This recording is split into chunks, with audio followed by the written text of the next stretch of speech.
Today I'm going to be learning more about Sweden and the Swedish economy. This is Sweden's quiet breakup with cash. So yeah, interested to see this. I don't know if this is to do with like going cashless. I know like it's something that's happening in a lot of countries, especially post-pandemic. A lot of countries just using less and less cash.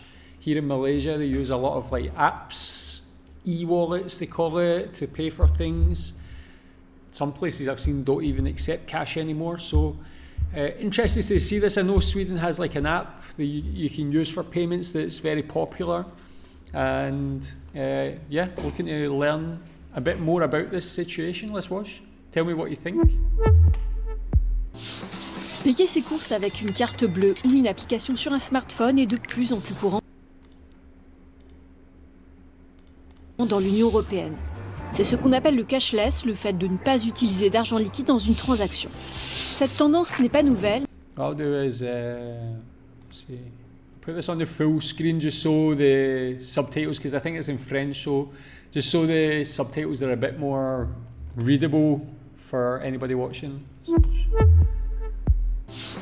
Payer ses courses avec une carte bleue ou une application sur un smartphone est de plus en plus courant dans l'Union européenne.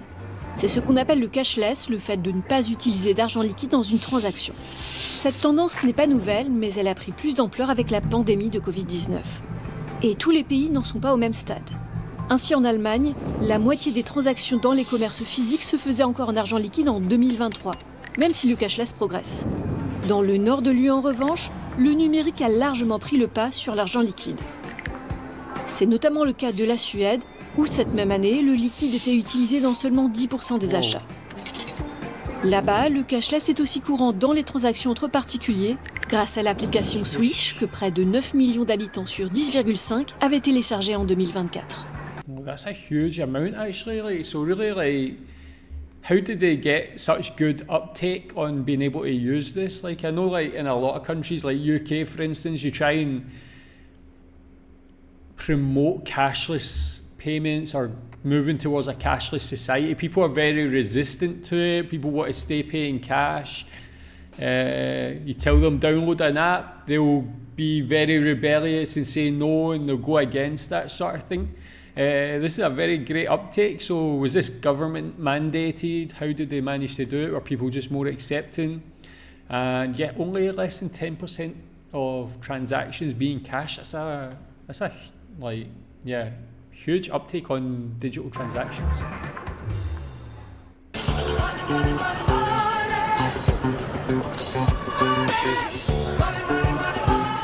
Ici à Stockholm, ce n'est pas le choix qui manque pour déguster une brioche à la cannelle ou acheter des souvenirs, à condition d'avoir sur soi une carte bleue ou un smartphone, car de nombreux commerces n'acceptent plus l'argent liquide. C'est le cas de ce luxueux magasin du centre-ville, où on trouve de tout, presque, sauf des pièces et des billets.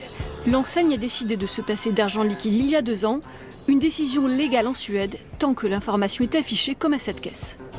The decision was based upon several factors such as security, safety, efficiency to create a safe environment for the staff and for the customers. And we also saw a change in customer behavior. A vast majority of our customers already paid with digital payment methods such as credit cards. Les Suédois se disent friands de nouvelles technologies. Un intérêt exploité par des banques qui ont lancé des apps permettant de payer directement d'un téléphone à un autre. Depuis, le cashless a progressé à vitesse grand V et relève de l'évidence pour la plupart des consommateurs. I really don't use cash anymore. I still have some reserves in my wallet, but I never use it. Why?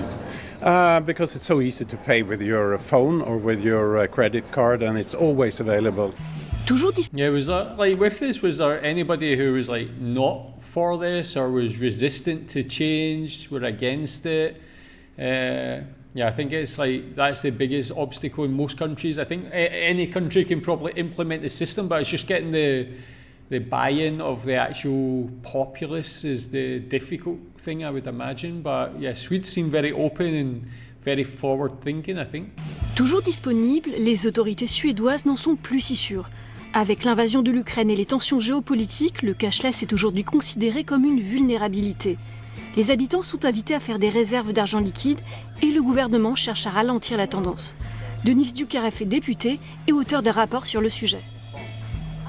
There are many ways of disrupting a society without having to intervene militarily.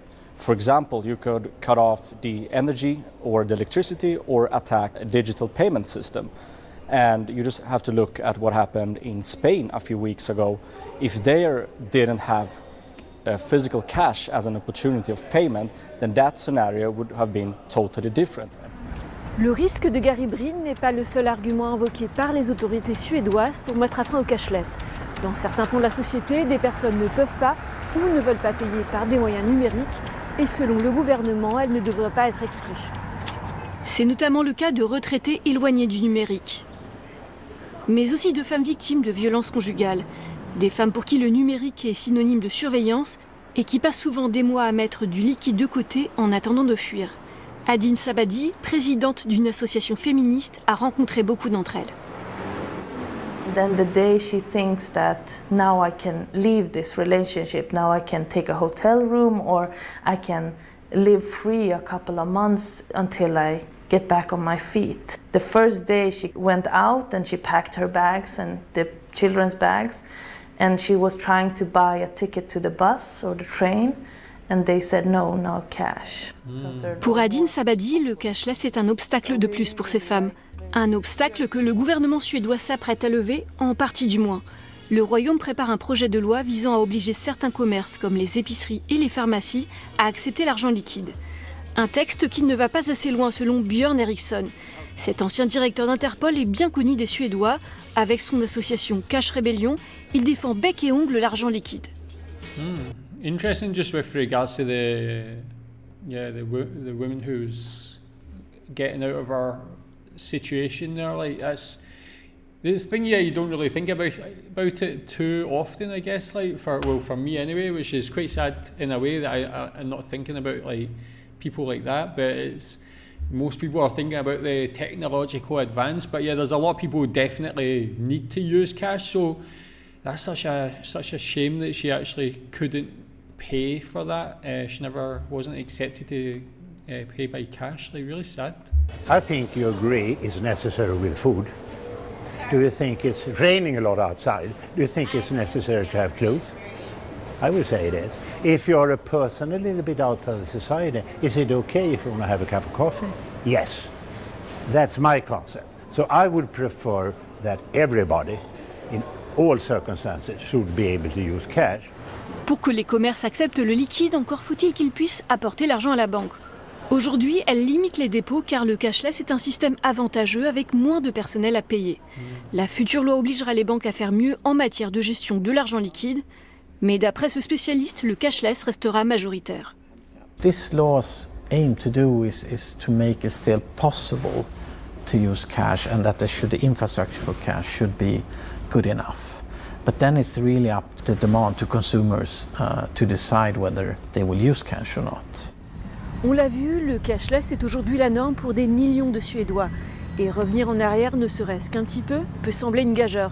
Mais les autorités l'ont compris, la sauvegarde de l'argent liquide est autant un enjeu de sécurité nationale que de politique sociale.